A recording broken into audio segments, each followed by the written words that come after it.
दोस्तों आज हम बात करने वाले हैं किल बुक्सुन मूवी के बारे में, जिसमें एक लेडी हाउसवाइफ के साथ साथ एक कॉन्ट्रैक्ट किलर भी है। इसका नाम है गिल बुक्सुन। बुक्सुन अपनी प्रोफेशनल लाइफ और हाउसवाइफ वाली लाइफ को किस तरह मैनेज करती है और क्या भसड़ होने वाली है उसकी जिंदगी में, ये आपको पूरी स्टोरी जानने के बाद ही पता चलेगा। तो शुरू करते हैं कहानी को।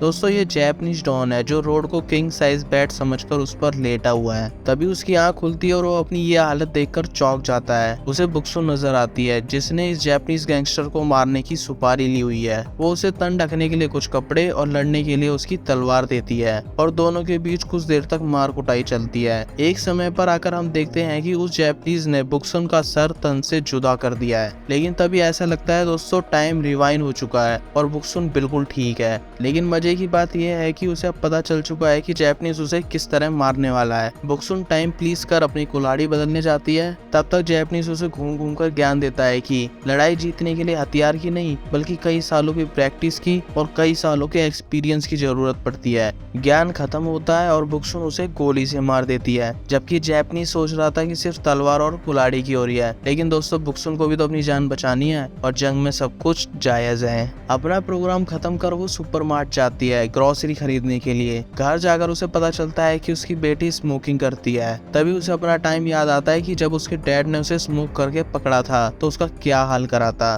वो अपनी बेटी जियोंग को इसके लिए वार्न भी करती है, लेकिन जियोंग के जवाब से लगता है कि दोनों माँ बेटी की ज्यादा बनती नहीं है। दोस्तों ये है मिनक्यू और उसकी बहन मिनही। ये एमके ग्रुप के लीडर है। दोस्तों ये एमके ग्रुप कॉन्ट्रैक्ट मर्डर करने वाली एक कंपनी है जिसका काम है लोगों को पैसों के लिए मारना। और इस एमके ग्रुप में कोरिया के बहुत सारे ग्रुप के लीडर्स आते हैं जिनका भी यही काम है। मतलब कि ये पूरा क्राइम बिजनेस बड़े ऑर्गेनाइज तरीके से चलाया जा रहा है। बुक्सुन के कई और दोस्त हैं जो बाकी ग्रुप के लिए काम करते हैं, वो उनसे मिलने जाती है। जो ये फाइटर्स हैं दोस्तों इनको भी ग्रेड दी गई है ABCD, इस तरह से जैसे काम होता है वैसे बंदे को दिया जाता है। बुक्सुन A ग्रेड की फाइटर है, मतलब कि पूरे एमके ग्रुप में और बाकी सभी ग्रुप में बुक्सुन को कोई अकेले नहीं हरा सकता है सिवाय मिनक्यू के, क्योंकि उसी ने बुक्सुन को ट्रेंड करा है। और हाँ दोस्तों जब इस बिजनेस की शुरुआत हुई तो मिनक्यू ने सारे ग्रुप लीडर्स को 3 रूल बताए थे जो एक तरह से इनका संविधान है। रूल नंबर 1, कंपनी का कोई भी फाइटर बच्चे को नहीं मारेगा। रूल नंबर 2, कंपनी के ही प्रोग्राम करने हैं, कोई बाहर से प्रोग्राम नहीं पकड़ना। रूल नंबर 3, कंपनी ने जो भी प्रोग्राम दिया है उसे हर हालत में पूरा करना है। दोस्तों ये प्रोग्राम का मतलब है किसको मारना है और कहाँ मारना है। एक दिन बुक्सुन न्यूज देख रही होती है तो उसे पता चलता है कि एक पॉपुलर पॉलिटिशियन पर अपने बेटे को बिना मेरिट के स्कूल में एडमिशन कराने का आरोप लगाया है। अगले दिन वो अपनी बेटी को स्कूल छोड़ती है और उसके बाद मिनक्यू से मिलने जाती है। तभी लिफ्ट में जाने से पहले उसे मिनही मिलती है जो उसे अपने नए फाइटर से मिलाने के लिए अपने साथ ले जाती है। हाँ दोस्तों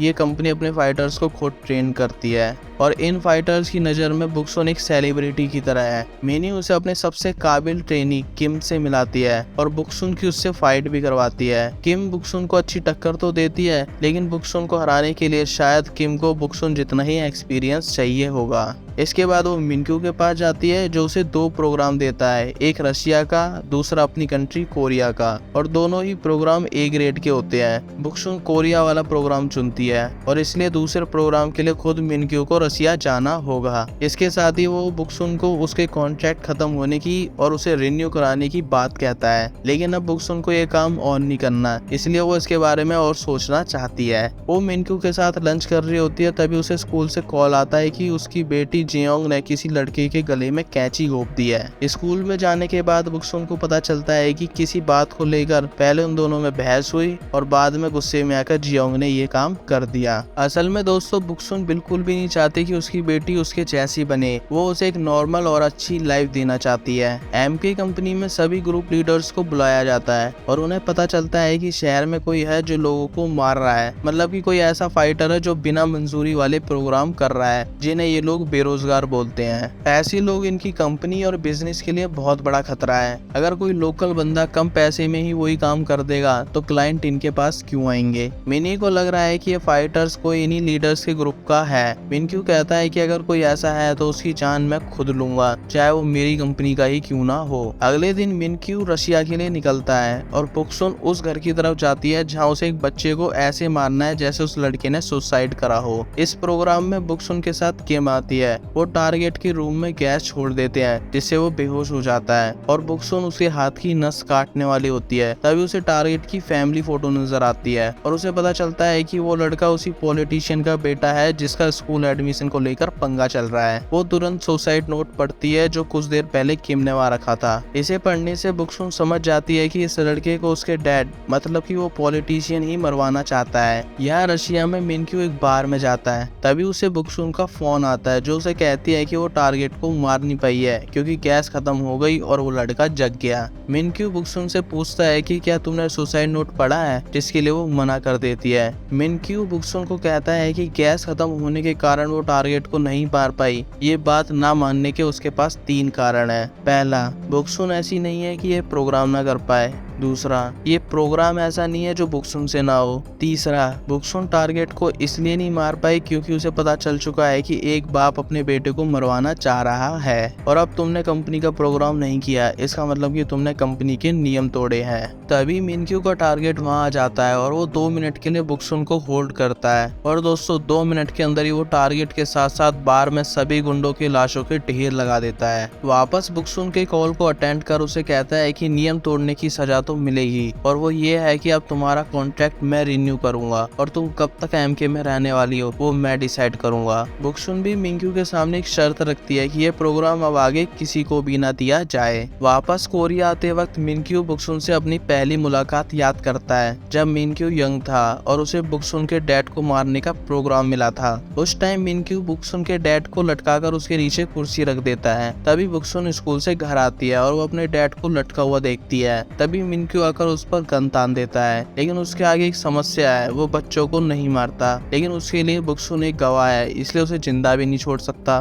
तभी बुक्सुन खुद अपने डैड के पैरों के नीचे से चेयर हटा देती है और सही तरीके से देखे तो वो उल्टा मिनक्यू को गवाह बना देती है। बस उसी दिन से मिनक्यू ने उसे अपने साथ रखा और ट्रेंड करा, इसलिए मिनक्यू को छोड़ कंपनी में किसी में भी इतना दम नहीं जो बुक्सुन को हरा सके। यहाँ मिनी को एक पुलिस वाले से पता चल चुका है कि कौन है जो बिना मंजूरी वाले प्रोग्राम कर रहा है। अभी दोस्तों इतनी हिंट मिल सकती है कि वो कंपनी का ही बंदा है और वो एमके ग्रुप का ही फाइटर है। यहाँ किम बुक्सुन से मिलने आती है और उसे पता चलता है कि उसकी वजह से किम को एमके ग्रुप से निकाल दिया गया है। वो उसे रेस्टोरेंट में ले जाती है और कहती है कि वो वापस उसे एमके ग्रुप में शामिल करवा देगी। इन्हीं बातों के बीच उसके सभी दोस्त वहाँ आ जाते हैं और बुक्सुन को पता चलता है कि सियोंग जो उसका जूनियर है एमके ग्रुप में उसे ए ग्रेड दे दिया गया है। दोस्तों ये ए लेवल ग्रेड उसे इसलिए मिला क्योंकि उसने वो प्रोग्राम कर दिया जो लास्ट टाइम बुक्सुन से नहीं हो पाया या उसने जो जानबूझकर नहीं करा। बुक्सुन को ये बात सुन बहुत गुस्सा आती है क्योंकि उसके मना करने पर भी उसका प्रोग्राम किसी और को दिया गया। यहाँ मिनक्यू को पता चलता है कि उसकी बहन ने बिना परमिशन के फेल्ड प्रोग्राम को मंजूरी दी और टारगेट को मरवा दिया। इधर बुक्सुन सियोंग से पूछती है कि किसने तुम्हें ये प्रोग्राम दिया। सियोंग उसे कुछ नहीं बताता। तभी उसके पास मिनी का कॉल आता है जो बुक्सुन उठाती है और मिनी को अच्छे से समझा देती है कि ये जो भी उसने करा है इससे वो बड़ी मुश्किल में पड़ने वाली है। इसके बाद वो सियोंग को फोन दे देती है। सियोंग मिनी को बताता है कि वो अभी कहाँ है और किन किन के साथ बैठा है। वो मिनी के कहने पर फोन स्पीकर पर करता है और दोस्तों मिनी उन सबको कहती है कि मेरे पास तुम सबके लिए एक प्रोग्राम है जो उन्हें सियोंग के साथ करना है।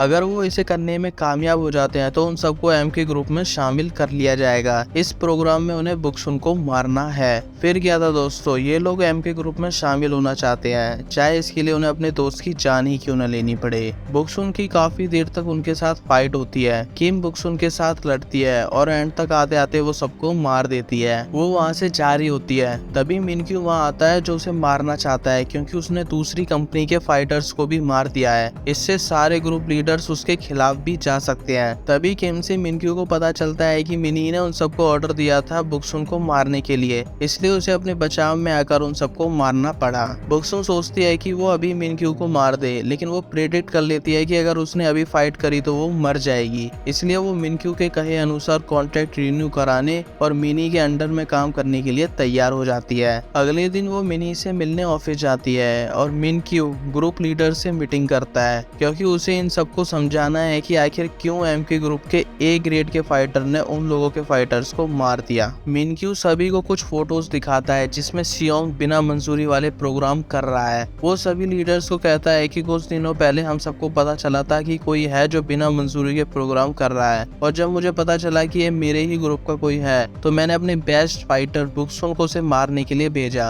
और उसी टाइम सियोंग के कुछ दोस्त आपके ग्रुप के फाइटर्स थे और वो सियोंग को बुक्सुन से बचा रहे थे, जिस कारण उन्हें भी अपनी जान गंवानी पड़ी। दोस्तों, मिनक्यू ने एक ऐसी कहानी बना दी जिससे बुक्सुन को बचाया जा सकता था। तभी एक ग्रुप लीडर सार्जेंट सिन मिनक्यू से कहता है कि हमें पता चला है कि एक ट्रेनी भी वहाँ मौजूद थी, अगर ये सब सच है तो हमें उसका बयान चाहिए। और दोस्तों, मिनक्यू को पहले से पता था कि ऐसा हो सकता है, इसलिए उसने किम को उसी टाइम जान से मार दिया था। और यहाँ मीटिंग में वो कहता है कि वो ट्रेनिंग अभी लापता है। सार्जेंट सिन को ये बात हजम नहीं होती कि एक गवाह बची थी वो भी अब गायब है, और इस बात पर वो एक हथियार लेकर मिनक्यू के पास आता है। मिनक्यू को सार्जेंट का इस तरह दखल देना ठीक नहीं लगता और वो उसका ये हाल करता है, और उसी टाइम एक नियम और बना देता है कि जब भी लीडर्स की मीटिंग होगी कोई हथियार नहीं लाएगा। और दोस्तों, यहाँ एमके कंपनी में बुक्सुन जो मिनी के पास कॉन्ट्रैक्ट साइन करने के लिए आई हुई है, जब उसे पता चलता है कि कंपनी और अपनी इज्जत बचाने के लिए मिनक्यू ने किम को मार दिया है, तो वो भी कॉन्ट्रैक्ट साइन नहीं करती और मिनी को जान से मार देती है। दोस्तों, ये काम कर बुक्सुन ने सीधा मिनक्यू से दुश्मनी बांध ली है।